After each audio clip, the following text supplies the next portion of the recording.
ये जीतेगा अमेरिका या ईरान। आप एक चीज को आपने गलत बता दिया। कैसे? वो ये है कि उन्होंने कहा, उन्होंने कभी भी इस्लाम के खिलाफ लड़ाई नहीं बताया। उन्होंने उनके स्टेटमेंट में क्लियर उन्होंने बताया, हम एक बुराई के खिलाफ लड़ रहे हैं, ये बुराई को मिटाना ईश्वर चाहते हैं, हम इसका इसके जो पे लड़ पीट रहे हैं। हेग्सेथ के रही शरीर दूसरी, पर टैटू है रही रही डॉक्टर नहीं, आनंद, हम पढ़ लिया है हमने स्टेटमेंट, मैं स्टेटमेंट पढ़ने के बाद स्टेटमेंट नहीं डॉक्टर आनंद, उन्होंने क्या स्टेटमेंट दिया उस बात का जिक्र नहीं था। मैं पूछ रही हूँ कि उनके शरीर पर जो यहाँ पर टैटू है उसका क्या मतलब होता है? नहीं, हाँ, वो इसलिए कि 11वीं सदी में जो जो क्रूस वार हुआ था, क्रूस युद्ध बोलते हैं उसको, हाँ, उसकी याद लोगों को दिलाने के लिए प्रयास, वो भी मुस्लिम के खिलाफ नहीं था। आप इतिहास पढ़ेंगे, वो भी मुस्लिम के खिलाफ नहीं था। हाँ। क्योंकि मैं एक हिस्ट्री स्टूडेंट हूं, इसलिए मुझे पता है। ना ही इन्होंने इस बार इन्होंने इस्लाम का नाम लिया, उन्होंने बोला मैं बुराई के खिलाफ लिया। दूसरी बात है, आप अभी जिस प्रकार इस मुद्दे को लेकर जो डिबेट रखा है, ये इंडियन पॉलिटिक्स कर रहे हैं आप। क्योंकि इस स्टेटमेंट को अमेरिका का ना जनता ने सपोर्ट किया, ना वहां की गवर्नमेंट सपोर्ट किया, पेंटागन ने ऑलरेडी इसके विरोध कर चुका है।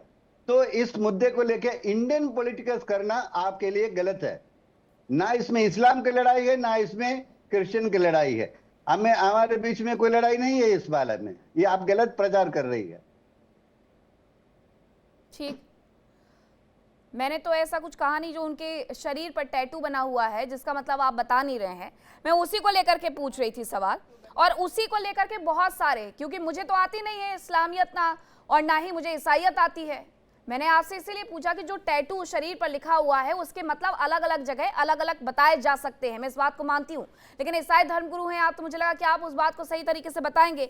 मैंने कोई नैरेटिव सेट नहीं किया। उनके बॉडी पर जो टैटू बने हुए हैं, और ना ही मेरी टीम ने कोई नैरेटिव सेट किया है, उनके बॉडी के टैटू बहुत सारे नैरेटिव सेट कर जाते हैं कि वो अपने शब्द जो उन्होंने टैटू में गुदवाए हुए हैं, जिसका अर्थ होता है नास्तिक या गैर विश्वासी, और ये उन मुसलमानों को आहत कर सकता है। पीट हेग्सेथ को लेकर के ये तमाम चीजें उन्होंने जब एक्स पर पोस्ट किया अपनी बॉडी का टैटू, उसको लेकर के उसके बाद विश्लेषकों की तरफ से कही गई हैं। इसलिए मैंने ये सवाल पूछा। और ये क्या कोई पहली बार हुआ? पेंटागन में उन्होंने पहले भी पादरी को बुलाया था, ये ऐसी रिपोर्ट्स है, और उसके बाद वहां पर पूरा एक स्पीच रखा गया था डॉक्टर आनंद, और उस वक्त भी इसे धर्म युद्ध की तरफ ही मोड़ा जा रहा था। नहीं, ये तो पॉलिटिक्स कर रही है America. American defence secretary politics कर रही है, और आप इसका और राजनीति घुसा रही है इंडियन पॉलिटिक्स को। इसमें इंडियन पॉलिटिक्स कैसे आ गई? पीट हेग्सेथ ने क्या लिखवाया हुआ है, इससे मेरा इंडियन पॉलिटिक्स से पूरे, या इंडिया का क्या लेना देना होगा इससे? Indian politics totally religion based politics है। यहाँ पर इस्लाम, हिंदू, मुस्लिम, इनको लड़ाने के अलावा यहाँ पर एकता की बात नहीं होती है। आप वही बात कर रहे हैं। पूरे इस युद्ध में यहूदी राष्ट्र बार बार ये कहता है कि हम एकमात्र दुनिया में यहूदी राष्ट्र है, और हमें खत्म यहूदी होने की वजह से किया जा रहा है, और धर्म इंडियन पॉलिटिक्स वाला आप बता रहे हैं। इस सब की शुरुआत यही से होती है कि इजराइल अमेरिका से कहता है कि युद्ध करो, युद्ध लड़ो, क्योंकि हम यहूदी राष्ट्र और हमें इस्लामियत से खतरा है। इस्लाम की पूरे इस्लाम कंट्री से जुड़ा है, पूरे टोटली सरेंडर्ड है इसराइल। इसराइल के कौन से कितने मित्र देश है, मुस्लिम देश है। आप इसको इंडियन जो पॉलिटिक्स है ना, ये जो पूरे धर्म को लड़ाने गलत दिशा में लेकर के जा रहे हैं। इससे कोई फर्क नहीं पड़ेगा कि आप उसमें ये समझ रहे हैं कि इंडियन पॉलिटिक्स के हिसाब से किया जा रहा है। एक देश जो कि यहूदी बना ही इसीलिए 1948 में 14 मई को एस्टैब्लिश ही यहूदी आधार पर होता है। वो यहूदी होने का बार बार जिक्र करते रहता है। वो कहता है कि यहूदी राज्य और शांति की हम स्थापना चाहते हैं। वो अपने स्थापना की लड़ाई लड़ता है, वो अपने अस्तित्व की लड़ाई लड़ता है, और उसमें कोई और देश की पॉलिटिक्स का जिक्र मुझे नहीं लगता कि ये सही होगा। मिडिल ईस्ट में जो युद्ध चल रहा है, हर एक व्यक्ति जानता है कि ये इसलिए हो रहा है क्योंकि इजराइल को इस बात का डर है कि यहूदी जो एकमात्र राष्ट्र है उसे भी मिटा दिया जाएगा, और उसे मिटाने वाला अगर कोई होगा तो इस्लामियत होगी। इसमें इंडियन पॉलिटिक्स का तो कोई मतलब ही नहीं निकलता है। अब जरा रिजवी साहब आप बताइएगा, इस पूरे मुद्दे पर कौन जीतने वाला है? यीशु जीतने वाले हैं या फिर अल्लाह जीतने वाले हैं? क्योंकि मानवता तो हार चुकी है इस युद्ध में। देखिए, मैं आपको एक बात बताना चाह रहा हूं कि जिस तरीके से आपने अपने रिपोर्ट में अभी ये बताया है कि जैसे हजरत ईसा आएंगे और वो उस वक्त आएंगे जब दुनिया में जुल्म की इंतहा हुई हो। मैं अपने अकीदे की बात करूं एज शिया रिलीजियस स्कॉलर, ये आपने कुछ किसी हद तक सही कहा है कि हम ये कह रहे हैं कि जब हजरत इमाम महदी आएंगे और इमाम महदी के साथ हजरत ईसा भी होंगे और हजरत खज़र भी होंगे, और वो उस वक्त आएंगे कि जब दुनिया में जुल्म की इंतहा हुई हो, तब वो आएंगे। अब यहाँ रही बात यह है कि यहाँ असल में न क्रिश्चियन, न मुस्लिम, न हिंदू, न और कुछ। अलबत्ता जिस तरीके से आपने एक बात का इशारा दिया है, जब 1947 में इजराइल की सरजमीन का आगाज हुआ है, यानी एक मुल्क बना है, ये तब बना है कि जब यूरोप में उनका कत्ले आम हुआ है। उसके बाद फिर अरब जो कंट्रीज हैं उन्होंने थोड़ी सी उनको जगह दी ताकि यहाँ बसे, लेकिन उस वक्त ये बिल्कुल मासूम थे। उस वक्त ये बिल्कुल उनके जो चेहरे थे बड़े मजलूम थे। उस वक्त बेचारे पिसे हुए लोग थे। लेकिन आहिस्ता आहिस्ता जब उन्होंने अपने वो धर्म के नाम पे तमाम दुनिया के जितने भी यहूदी हैं उनको जमा किया और फिर वहां उनको बसाया गया है, और उसके बाद अमेरिका हमेशा उनके पीछे रहा, उनकी सपोर्ट रही। क्योंकि उसके एक वजह है, आप ये देख लें कि जिस तरीके से अमेरिका में जो भी हुकूमत आए, जब तक न उनके पीछे यहूदियों की सपोर्ट न हो तब तक वो गवर्नमेंट में नहीं आ सकते, तब तक गवर्नमेंट में वो बिल्कुल कदम भी नहीं रख सकते हैं। क्योंकि उनके पास पैसा है, उनके पास इंडस्ट्रीज है, सब कुछ उन्हीं के पास, यहूदियों के पास है। और उसी तरीके से जिस आज की जंग है उसका जिम्मेदार बिल्कुल अमेरिका है, इस वजह से ताकि जो एक इजराइल है जिसकी अमेरिका को जरूरत है और अमेरिका को इजराइल की जरूरत है, और इसीलिए जो मुख्तलिफ यहाँ हमारे जो अरब कंट्रीज हैं वहाँ बहुत सारे फौजी अड्डे जो बनाए गए अमेरिका की तरफ से, वो सिर्फ अमेरिका का नहीं है बल्कि वहाँ इजराइल के फौजी भी हैं, वहाँ यूरोपियन कंट्रीज के फौजी भी हैं। और तो वो क्यों, उनकी क्या जरूरत थी वहां रखने की? इसी वजह से ताकि इजराइल की हिफाजत करें और उनकी आइडियोलॉजी की हिफाजत करें। ठीक है। अगर ये धर्म की लड़ाई नहीं है, लेकिन शुरुआत किसने की? हाँ। वो यहूदियों ने की, न कि मुसलमानों ने की, न कि वो क्रिश्चियन ने की। अब हर दुनिया के किसी भी कोने पे जाएं, आप हमेशा ये देखें। अगर ईरान के बारे में अभी जो पहले मेरे भाई इस तरीके से कह रहे थे कि इस वक्त पूरे अमेरिका में वहां के जो प्रेसिडेंट है ट्रंप के खिलाफ हजारों लोग, लाखों लोग सड़क पे निकल आए हैं, वो इसके खिलाफ जा रहे हैं। इसी तरीके से अगर आप इजराइल में देखें, इजराइल में भी जो वहां के वजीर आजम है उनके खिलाफ मुजाहरे हो रहे हैं। ईरान नहीं चाह रहा था कि मैं जंग करूं, क्योंकि मैं अपने धर्म की बात करूं as Shia scholar, we have some different Sunni brothers शरई मामलात में, इस्लामी मामलात में।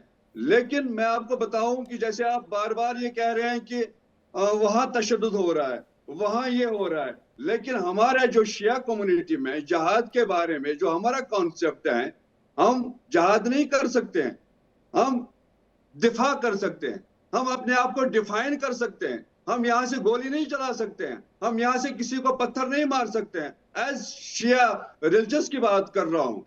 हाँ, तब जब कोई गोली चलाए आगे से, और मुझे अपने आप को बचाना जरूरी है, चाहे वो जंग इराक के साथ 1988 में हुआ हो। हाँ, लेकिन इसका मतलब ये तो नहीं है ना कि आप पूरी दुनिया में ईरान की तरफ से प्रॉक्सी खड़े कर दिए जाएंगे। वो भी तो एक तरीके का वॉर ही है। अहमद मस्ती खान जी, मैं आपसे सवाल पूछूं क्योंकि आप मेरे साथ अमेरिका से जुड़े हुए हैं, उसके पहले मैं कुछ यहाँ पर फैक्ट्स रखना चाहूंगी कि हेक्सेट को लेकर के जो दावा किया जा रहा है उनके टैटू को लेकर के, वो यरूशलेम क्रॉस के कारण है। और 2021 में बाइडेन के शपथ ग्रहण समारोह के दौरान सुरक्षा ड्यूटी से उन्हें बर्खास्त सिर्फ इसी वजह से किया गया था, और ये कहा गया था कि वो अतिवादी है, संभावित खतरे का सबूत है। तो ये यूं ही नहीं निकाल दिया गया होगा। डॉक्टर आनंद, जो आप कह रहे थे, हेक्सेट का कहना था कि शरीर पर इस धार्मिक प्रतीक होने के कारण उनके साथ भेदभाव किया गया है। उस वक्त भी उनका ये बयान आया था। ये प्रतीक केवल धार्मिक नहीं है, इसका हमेशा से राजनीतिक महत्व रहा है, ये खुद वो व्यक्ति कह रहे हैं। यरूशलेम क्रॉस 13वीं शताब्दी के उत्तरार्ध से यरूशलेम साम्राज्य के प्रतीक के रूप में इस्तेमाल किया जाता है,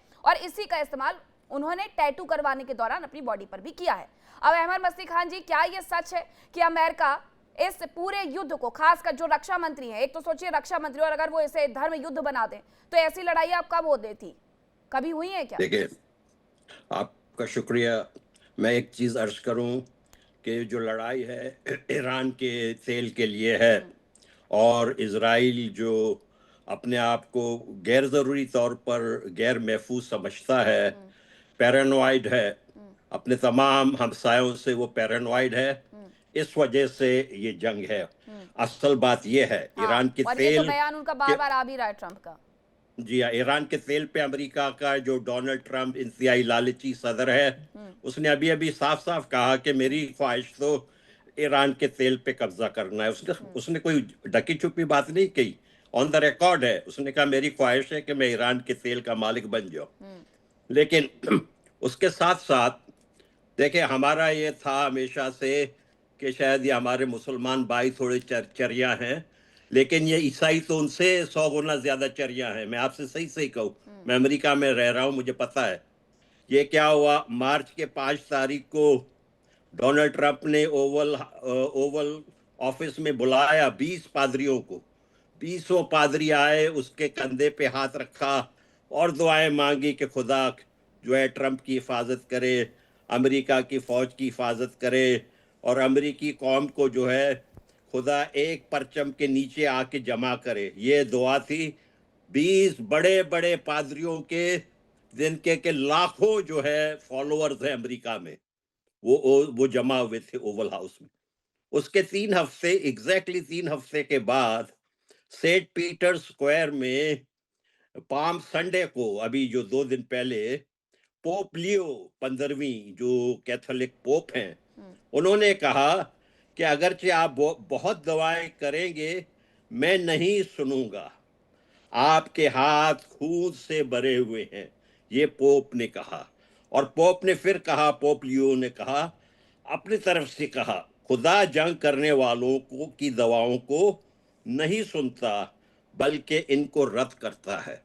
देखे, इस वक्त ईरान के ऊपर खामखा में आके एक जंग मुसल्लत किया गया है।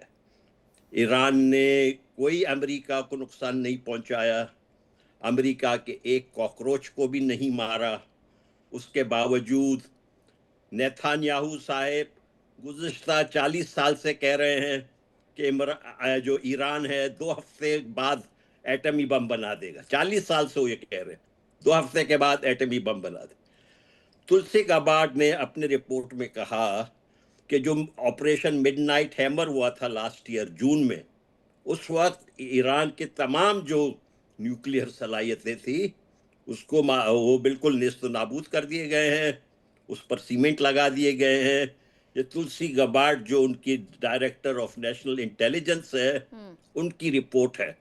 उसके ऊपर ट्रंप साहब ने कहा नहीं, इनको पता नहीं है। एक तो ट्रंप, मुसीबत ये है कि ट्रंप को सारे दुनिया का हर चीज़ पता है, और जो उसके जो मुशीर हैं, जो उसके वजीर हैं, उन सबको कुछ पता नहीं है। ये इस किस्म का ये घटिया सदर है। मैं आपसे अर्ज करूं, पीट हेग्सेट जो है वो एक क्रिश्चियन फिरका है, बहुत छोटा सा, जिसको के क्रिश्चियन रिकंस्ट्रक्शनिज्म कहते हैं, उसका वो पैरोकार है। उसके पास जो उसने पेस्टर बुलाया अभी 1-1.5 महीने पहले पेंटागन में, उस पेस्टर का नाम था डगलस विल्सन। उसके तकरीबन 150 चर्चेस हैं दुनिया में। उस पेस्टर का ख्याल ये है कि औरतों को वोट डालने का हक नहीं होना चाहिए। देखिए इंडिया डेली 24/7 अब आपकी स्मार्ट टीवी पर। इंडिया डेली मौजूद है सभी डिजिटल प्लेटफॉर्म पर लाइव और लगातार। इंडिया डेली 24/7 हर दिन राष्ट्र को समर्पित।